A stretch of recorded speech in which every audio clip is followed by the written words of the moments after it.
Wayfarers All, or The Phantom Coach, based on stories by Amelia B. Edwards, adapted for audio by Julia Warren, with Mark Tunstall, Clive Marlowe, Carter McQueen, Michael Cogan, David Spragg, John Martin, Dean Medek, and Kate Olenski.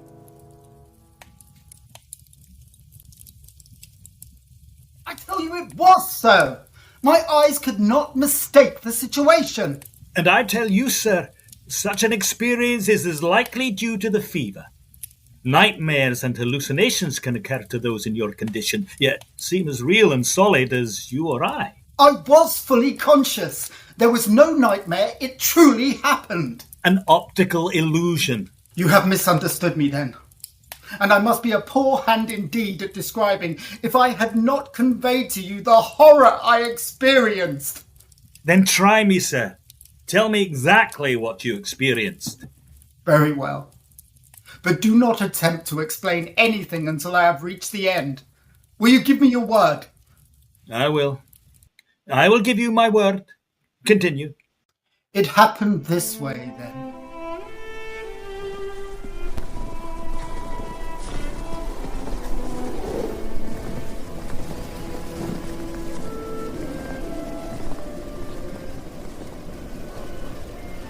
I'd been hunting all day with no sport to speak of. The wind was due east. The month, December. The place, a bleak wide moor in the far north of England. And I had lost my way. It was not a pleasant place in which to lose one's way, with the first feathery flakes of a coming snowstorm just fluttering down upon the heather, and the leaden evening closing in all around. Hello! Hello there! Nothing. Not a fence, nor field, nor even a sheep track. Nothing for it but to walk on and take my chance of finding what shelter I can. So I shouldered my gun again and pushed wearily forward, for I had been on foot since an hour after daybreak, and had eaten nothing since breakfast. There you see, no food. This is what I mean. You had not eaten. That's weakening your system, which in turn affected your senses. It has been known to happen. That is as may be, but this is all before I had eaten. How do you account for what happened to me after I had eaten? And you had agreed to restrain yourself from explaining. Your pardon. Speak on. Meanwhile, the snow began to come down with ominous steadiness. The cold became more intense, and the night came rapidly up. My heart grew heavy as I thought how my young wife was already watching for me through the window of our little inn parlour. We had been married 4 months, and that very morning when we parted, she had implored me to return before dusk, and I had promised her that I would. What would I not have given to have kept my word? Hey! Hello there! Help! Hello! Hello! A wavering speck of light came suddenly out of the dark, shifting, disappearing, growing momentarily nearer and brighter. Thank God! What for? Well, for you. I began to fear I should be lost in the snow. Hey then. Folks do get cast away hereabouts from time to time, and what's to hinder you from being cast away likewise if the Lord's so minded? If the Lord so minded that you and I should be lost together, friend, we must submit. But I don't mean to be lost without you. How far am I now from Dwalding? A good 20 mile, more or less. And the nearest village? The nearest village is Wyke, and that's 12 mile to other side. Where do you live then? Out yonder. You're going home, I presume? Maybe I am. Then I'm going with you. It ain't no use. He won't let you in, not he. We'll see about that. Who is he? The master. Who is the master? That's naught to you. Well, you lead the way, and I'll engage that the master shall give me shelter and a supper tonight. Hey, you can try him.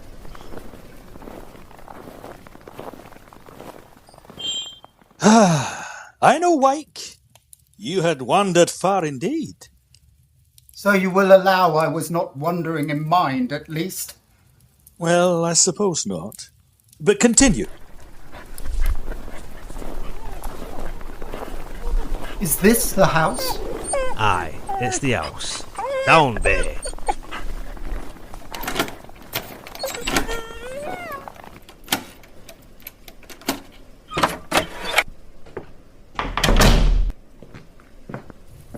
This is a fine hall. It suffices for our needs. What is this under the cloth? May I? If you must. Why, it's a telescope! A huge one! Is the owner an astronomer, perhaps? The bell's for you. Yonder's his room. That door in the corner? Aye.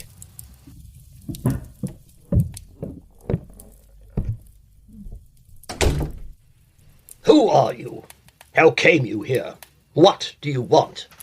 James Murray, barrister at law, on foot across the moor. Meat, drink, and sleep. Mine is not a house of entertainment. Jacob, how dared you admit this stranger? I didn't admit him. He followed me over the muir and shouldered his way in before me. I'm no match for 6'2". And pray, sir, by what right have you forced an entrance into my house? The same by which I should have clung to your boat if I were drowning. The right of self-preservation. Self-preservation? There's an inch of snow on the ground already, and it would have been deep enough to cover my body before daybreak. It is true. You can stay if you choose, till morning. Jacob, serve the supper. Supper was, I might add, a substantial affair. Ham, eggs, a loaf of bread, and some excellent sherry. And on which I fell to with the appetite of a famished wolf. So you see, I did eat. Well and good. That I understand. But what of your mysterious host? He begins to intrigue me. Was he an astronomer? He may have been, for all I know. He certainly had an interest in the subject. There was, for example, a model of the solar system on the mantelshelf beside me, but there was also a microscope, and the room itself contained geological specimens, chemicals, crucibles, a galvanic battery. The floor was covered with maps, casts, papers, tracings. A philosopher? A scientist, perhaps? Over and over again, I looked from my host to his surroundings, asking myself who and what he could be. His head was singularly fine, but it was more the head of a poet than of a philosopher. I have but the homeliest farmhouse fare to offer you, sir. Your appetite, I trust, will make up for the deficiencies of our larder. I assure you, sir, that I have never eaten anything so delicious. He bowed stiffly and sat down to his own supper, which consisted of a jug of milk and a basin of porridge. We ate in silence, and when we had done, Jacob removed the tray. I then drew back my chair to the fireside. My host, somewhat to my surprise, did the same. He ate only porridge and milk? He did not eat what you ate? Indeed, no. Curious. Very curious. I could suspect... I imagine it was his habit. What do you suspect? That something was put in my food? I confess it seems unlikely. Or you would grab at it, or indeed anything, in effect, that would support your theory. But I shall continue. Sir, I have lived here in strict retirement for 23 years. You are the first stranger who has crossed my threshold in more than 4 years. Will you favour me with a few words of information respecting that outer world from which I have parted company for so long? Pray, interrogate me. I'm heartily at your service. You have noticed this, I think. The galvanic battery? Indeed I have. You are a student of Faraday, I take it. I have been. What more has he achieved in his area of study? Why, well, aside from the use of electricity, I believe he devised a motor that can be propelled by electricity alone. He talked, and I listened, spellbound. I had never heard anything like it. Mesmer, Swedenborg, Spinoza, Descartes, Aristotle, Plato, by and by, I forget how, he passed on to the subject of ghosts, spectres, and supernatural appearances. There, I knew it. Here, my good sir, is a prime example of the power of suggestion. Why, you spent an hour or more in this man's company, and your conversation led on to the topic of phantoms and ghosts. We are all suggestible beings, and it is quite possible that your subconscious, filled with this talk of the afterlife, created in your mind another reality. Why, I have an acquaintance of mine, Lady Fawkes, who spends a good deal of her time on seances and the like, and bless me if she hasn't convinced herself that her dead husband has appeared to her, returned from the afterlife. Doctor, you made a promise you would not interrupt again. So I did. Yet, I guarantee you will find... But continue. The world grows hourly more and more sceptical of all that lies beyond its own narrow radius, and our men of science foster this fatal tendency. Take, for example, my own experiences as a young man, crossing the Alps in Switzerland with a friend of mine. Egerton was his name. We began our tour on this occasion at Oderbrunn, a delightful place, half water cure, half hotel, far from the crowds, where we read, climbed, practiced our rusty German, and got ourselves ready for our tour. We started on a brilliant sunny day, as opposite to this snowstorm as you can imagine.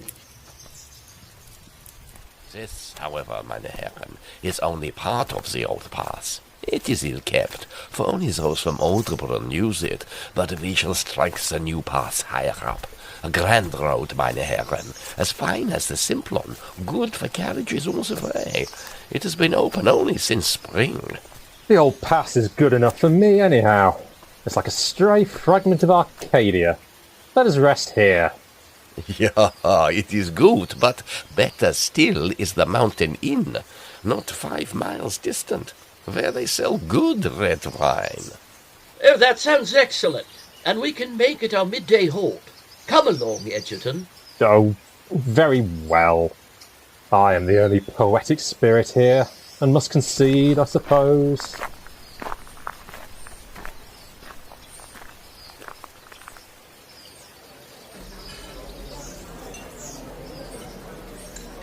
What a view! What a view! Deep, misty valleys, great amethyst mountains, streaked with slender waterfalls. Poet's feast, an artist's banquet. Does it not make you long for that idyllic life of the woods and fields, the life of the romantic? You mean, don't I sometimes wish to be a Swiss peasant farmer, with sabot, a goiter, a wife without form as regards her person, and a grandfather who's 103 years old? Why, no. I prefer myself as I am. Why take it for granted that no man can cultivate his brains and his paternal acres at the same time? Horace, with none of the adjuncts you name, loved a country life and turned it to immortal poetry. The world has gone round once or twice since then, my dear fellow. The best poetry comes out of cities nowadays. And the worst. You see those avalanches over yonder? I see the smoke. We're too far away to hear them. What a brute of a thing nature is. Brutish and magnificent all at the same time. Poor Lawrence. Your brother. Must be all of 12 years since he passed away. Switzerland was his dream. He longed for the Alps as ardently as other men long for money or power. And he never had that longing gratified. No. He was never out of England. They prescribe bracing climates now, I'm told, for lung disease. But not so then. Poor dear fellow. I sometimes fancy he might have lived, if only he'd had his heart's desire. I would not let such a painful thought into my head if I were you. But I can't help it. My mind has been running on poor Lawrence all the morning. And somehow, the grander the scenery gets, the more I keep thinking how he would have exulted in it. Let us change the subject. Good day, meine Herren. Fine weather for travelling. Fine weather for the grapes. You're going by the new pass? Indeed we are. Ach, Herrgott, a grand work, a wonderful work. And all begun and completed in less than 3 years. You see it today for the first time?